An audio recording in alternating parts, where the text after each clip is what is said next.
Дараагийн бичлэгтээ давтан морил өнөөдрийн сэдвэрээ талархлын тухай хуваалцъя гэж бодож байна.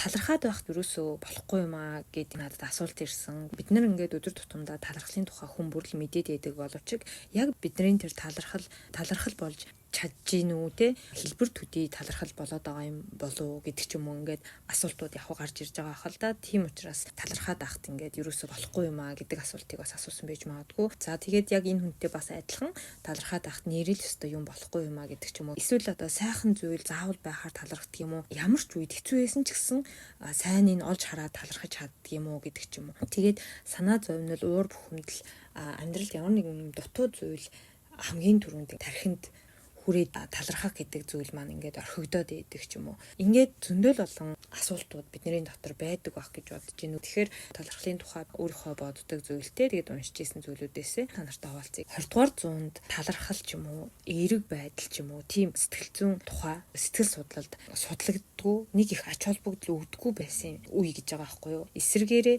тэр үед юуг хамгийн их анхаардаг байсан гэхээр юунд санаа зовж гин, юу амар байна те, ингээл айдас, сэтгэлийн хямрал, тэр сүрэг сэтгэл хөдлөлийн судалгаа гэдэг зүйл дээр хамгийн их ач холбогдол өгж анхаардаг байсан ийм үе байсан байгаа юм. Харин 21-р зуун эхлэхэд Америкийн нэгдсэн улсын сэтгэл судлалын ухааны одоо тэнхмийн дарга гэж хэлэх юм уу, Селигман гэдэг хүн яг тэр тухайн цаг үе хүртэлх сэтгэл судлалын ерөнхий урсгал чиг хандлагад одоо ингээд яагаад юусоо дандаа сүрэг тэр зүйлд бид нар ингээд анхаардаг юм бэ гэж асуулт тавьсны улмаас эерэг сэтгэл хөдлөлд анхаарал хандуулах хэрэгтэй юм байна гэдэг санал гаргаж эхэлсэн гэсэн юм түүх байдаг юм л да. Тэгээд түүнээс хойш баг багаар явсаар байгаад эерэг сэтгэл хөдлөлийн талаарх энэ судалгаа шинжилгээ маш ихээр ингэж дэлгэрээд ялангуяа сүүлийн 5-аас 10 жилд болохоор бүр энэ тухай сонсоогүй хүн баг байхгүй болж ирж байгаа ийм зүйл гэж ярьдаг юм байна. Тэгээд дээрэс нь сүүлийн үед талархалтай холбоотой янз бүрийн дипломын ажлууд хүртэл маш их бичигддэг болсон гэж байгаа байхгүй юу. 2008 оны судалгаанд үндэслэж талархал гэдэг зүйлийн сайн тал, үр дүн, төлхөө гаргаж ирсэн байна.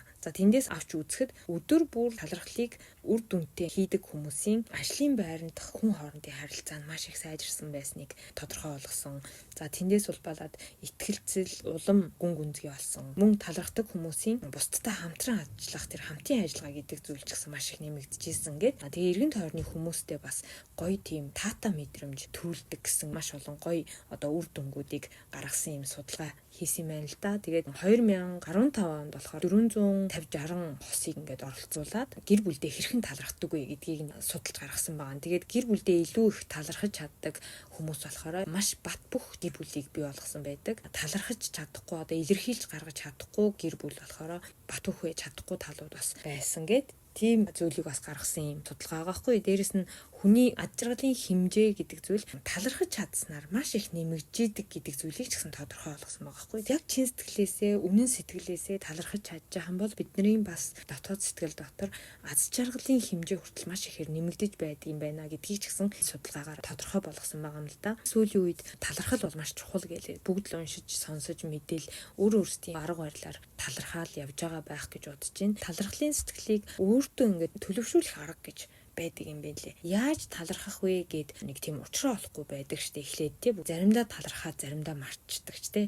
Ер нь бол нэг юм дадал болж чадаагүй тохиолдлууд маш их байдаг учраас талархлын үр шимийг бас бид нар өөртөө мэдэрч чадахгүй тохиолдлууд бас зөндөө байдаг. Эсвэл нэг тийм заавал талархах зүйл байхаар талархдаг гэдэг бас нэг юм байгаа тий. Том зүйл байх юм бол эсвэл яг бүр мэдээжийн ийм талархах зүйл байх юм бол баярлалаа гэж хэлдэг ч юм уу тий. Тэгхгүйгээр юу ч байхгүй байсан ч ямар ч хэцүү үе байсан ч тэр дундаас талархаж чаддаг байх л хамгийн чухал юм билээ. Энэ бас жоохон хэцүүлдэ ингээд сэтгэл санаа тавгүй үед юусоо талархах мэдрэмж төрдөггүй. Тэгэхээр тийм үед ингээд ер нь бол дадал болгоцсон байхад тэр хэцүү үед тэр дадал гэдэг зүйлийг хүн өөрийнхөө бие эдэрхтнэр ингээд цээжилсэн байхаар тэрийгэ хийхийг хүсдэг байхгүй. Тэгээд тэрийгэ хийснээрээ сэтгэл санаа дээрдэж эхэлдэг гэдэг юм уу. Тэхийн тулд нийт 5 зүйлийг танилцуулъя. Тэгээ нэгдүгüүрт нь болохоор талархлын дадалтай болох хэрэгтэй. Энэ бол бүр зайлшгүй хэрэгтэй. Талархлын дадалтай болчхоор ямар ч үед тэрийгэ бичих гээд ч юм уу, хэлэх гээд ч юм уу ингээд байдаг учраас маш хэрэгтэй гэж бодож байна. За тэр хоёрдугаарт нь болохоор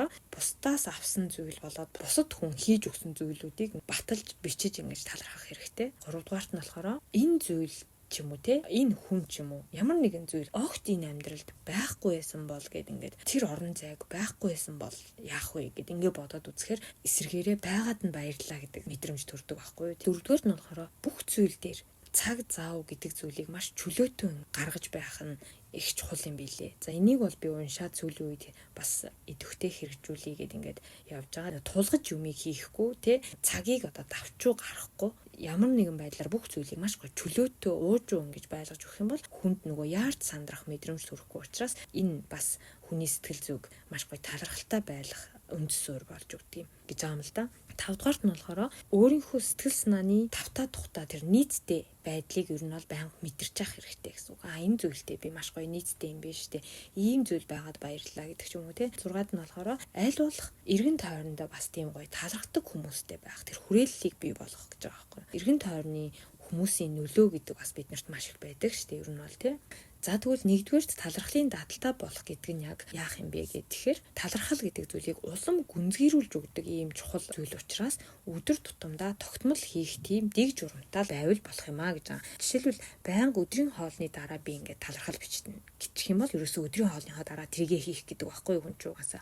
Би болохоор өглөө ажилдаа очиод ажил эхлэх юм бичдэг учраас заавал яг ингээд ажил эхлэх юм тэргээ биччихээж ингээд эхэлдэг учраас тэр ингээд бүр цээжилч гсэн биеэрээ тэгээд ерөөсөө мартахгүй болчдөг. Нэг өдөр мартаад нэг өдөр мартахгүй байдаг гэдэг зүйл ерөөсөө байхгүй байхгүй. За эсвэл тэмдэглэл хөтлөх тэр үедээ ч гэсэн бичиж болно. Эсвэл унтахын өмнө гэдэг юм уу те ямар нэгэн байдлаар тодорхой цаг хугацаа орон зай өгөөд дадлыг бий болгохоо гэсэн үг. За хоёрдугаарт нь болохоор бусдын хийж өгсөн зүйлүүдэд талархах гэсэн тий. Бусдын хийж өгсөн зүйлүүдийг чагсаагаад ч юм уу тий маш олноор нь бичих юм бол биднэрт одоо маш их талархах сэтгэл ингээд төрдөг.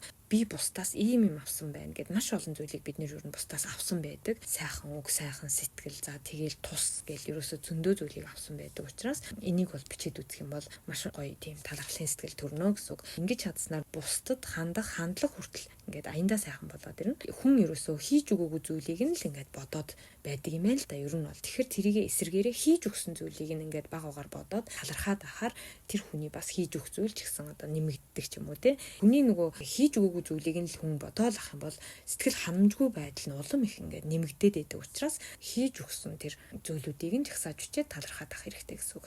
Тэгснээр бидний энэ сэтгэл ханамж, бусдад ханах мэдрэмж, юмд ханах мэдрэмж бас маш өндөр болно.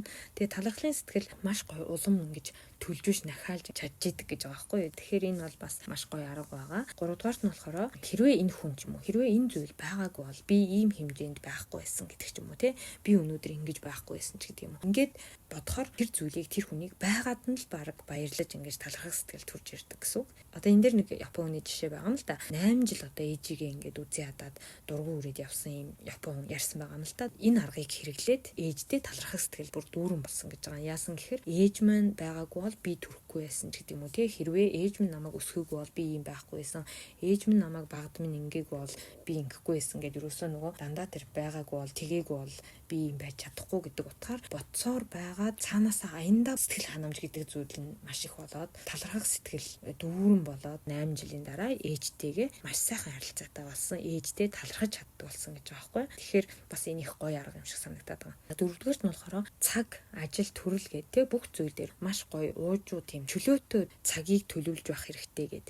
Энийг яг ингээд үр дүрээ баг зэрэг хэрэгжүүлээд яваад би яг анзаарсан байхгүй. Тулгаад ингээд өглөө яарад гарахад ер нь бол жоохон тийм стресс авах маягтай ажил дээр очдог ч юм аа. Тэгтэл цаг бүр ингээд чөлөөтэй гарчих юм бол ингээд арга ийм сайхан зам байгаад баярлж байгаа тийм ингээд талархах зүйлүүдийг олж хараа явдаг бас эсрэгээрээ. Тэгэхээр ерөөсөө хүн яарч сандрахаар хүний нүд хүртэл ингээд хаагдсан байдаг юм шиг ерөөсөө яарал яваад байдаг. Тэгэхээр энэ 50 амгалан байна гэдэг зүйл бас маш хэрэгтэй юм байна гэдгийг бас ойлгоод явж байгаа. Нөгөө яарч байгаа хүн чинь юм бусад зүйлд те талархах мантал юм болно шүү дээ. Тэгээд энэ нөгөө сэтгэл зүйн тэр мэдрэмж гэдэг зүйл чинь бас хүнд маш их нөлөөлдөг юм зүйл учраас зөвхөн талархал гэхгүй 50 амгалан байх, яарч сандрахгүй байх, цагийг чөлөөтэй ингэж өөртөө гаргаж явах гэдэг зүйл бол ерөөсөө бүх юмд хамааралтай болчихж байгаа. Тэгэхээр баг угаар ерөөсөө тулахгүй юмыг хийж төлөвлөж чаддаг байна гэдэг бол их чухал юм байна гэж бодоод байгаа. Тэгэхээр угаасаа сэтгэл санаа ч гэсэн дагаад ингээд амар болдог, 50 амгалан болдог гэдэг нь бас хамгийн гоё яагаад байгаа байхгүй юу. За 5 дахь нь болохоор өөрийнхөө сэтгэл санааны нийцтэй байдлыг мэдрэх гэдэг ингэсэн шүү дээ. За энэ нь яг юу гэсэн үг юм бэ гэхээр сэтгэл хөдлөлтөөгөө нийцсэн тэр үйлдэлийг хүн ер нь гаргах гад байдаг шүү дээ. Тийм учраас үйлдэл сэтгэл хөдлөл хоёроо аль болох адилхан байх хэрэгтэй гэсэн үг байхгүй. Тааруулдаг байх хэрэгтэй гэсэн үг. Нэг юм хийхдээ ч юм уу ямар нэгэн зүйлд санаа зовхороо ингээл бухимдаал уурлал байдаг бол тийм сэтгэл хөдлөлтөй байх үед сайхан таатай үйлдэл хандлага хүнээс юусоо гардгүй шүү дээ. Тийм учраас дагаад нөгөө талархах сэтгэл гэдэг зүйл ч гэсэн төрөхөд хэцүү гэсэн үг байхгүй юу. Тиймээс л юусоо юмыг хөгжилтөө баясаж жаргаж ингэж хийж сурах хэрэгтэй.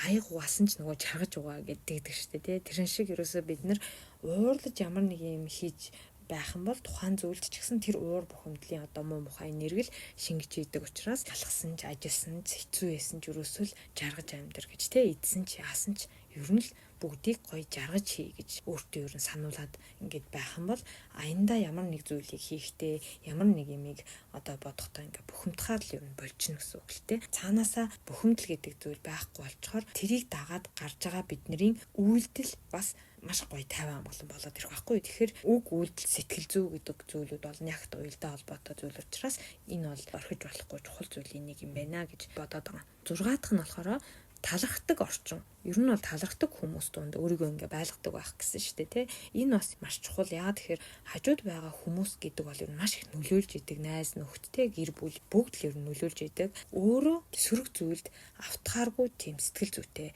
сэтгэл зүйн дархлаатай. Өөрөөсөө тэр гоё сайхан зүйлийг бусдад түгээж нөлөөлөх хэмжээний байх хэрэгтэй байна гэж бодож байгаа байхгүй. Юун түрүүнд ер нь баярлаа гэдэг үгийг байнга хэлж чаддаг тийм амны уншлагатай болох хэрэгтэй юм билээ. Дээрэс нь нэмээд нүүрний инээмсэглэл гэдэг зүйл бас мартаж болохгүй зүйл юм билээ. Хичнээн одоо баярлаа гэж хэлж байгаа ч гэсэн нүрээ бүр ингээд ярваалгачаад хэлээд ивэл хэцүү шүү дээ, тий. Тэгэхгүй гоё инээмсэглэл байх хэрэгтэй, баярлаа гэдэг талархлын сэтгэл байх хэрэгтэй. Баярлаа гэдэг үгийг амны уншлага болгоод байнга ингээд хэлж чаддаг болчихсон байх юм бол талархах сэтгэл аяндаа ингээд дотор төлөвшөөд ирэх байхгүй. Баярлах сэтгэл бүр цаанаасаа ингээд төрдөг болно л гэсэн үг. Тэгээ энэ сэтгэл судлалын одоо судалгаанууд дээр ингээд ярьсан яриа энтрийг ингээд сонсож байхад талархах сэтгэл гэдэг зүйл бол ерөөсөө хүнийг хамгийн их жаргалтай болгодог зүйлээ гэд бүр ингээд нотлогдсон гэж бичсэн байдаг юм билээ л дээ. Тийм болохоор өөрсдийгөө аз жаргалтай байлгахын тулд хамгийн түрүүнд бид нар бол талархаж чаддаг байх хэрэгтэй байна шүү дээ, тий. Талархлаа хэлж чадахгүй хүмүүс гэж бас байгаад байгаа байхгүй юу. Тэгэхээр тийм хүмүүс баярлалаа гэж хэлж чадахгүй байвал гоё жижигхэн хүрхэн цаасан дээр ч юм уу ямар нэгэн зүйл дээр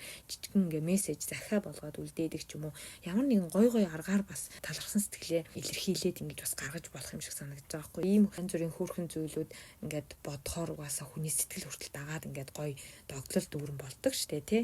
Тэгээ ингээд тийм зүйлүүдээ хийгээд нэг хүндтэй гоё жижигхэн хүрхэн өдрийг сайхан өнгөрүүлээрээ үргэлж тусалдагт баярлалаа шүүж гэдэг юм уу ингээд бичээд нэг ганц кофетой байсан ч гэсэн л тэр хүнийг баярлуулна өөрөө ч гэсэн гоё мэдрэмж авах байхгүй тий. Тэгээ ингээд жижиг зүйлээс бусдыг баярлуулах зүйл хийгээд тэгээ өөрөө бусдын жижиг зүйлд бас баярлаж талархаж байгаагаа сэтгэлээсээ ингээд мэдэрч чадах юм бол ер нь бол талархах сэтгэл аяндаа л ингээд багаагаар төрдөг болчихно гэж хэлмээр энэ талархаж байгаа зүйлээ хүн бичгээр ер нь бас гоё аз жаргалтай болдог байхгүй. Тэгээд та бүхэн маань ч гэсэн өөрсдийнхөө гоё талархдаг зүйлийг комментоор доор бичиж үлдээгээрэй. Тэгээ би ч гэсэн бас та бүхнийхээ комментиг унших маш дуртай байдаг шүү. Дандаа гоё эерэг сайхан хүмүүс ингээд сонсож миний сувгийг дагаж идэгт бас маш их баярлалаа гэж хэлмээр байна. Тэгээ үргэлж бичлэгээ сонсдог та бүхэндээ дахин баярлалаа гэж хэлээд өнөөдрийнхөө бичлэгийг дуусгая. Дараагийн бичлэгээрээ дахин уулзцгаая. Баярлалаа.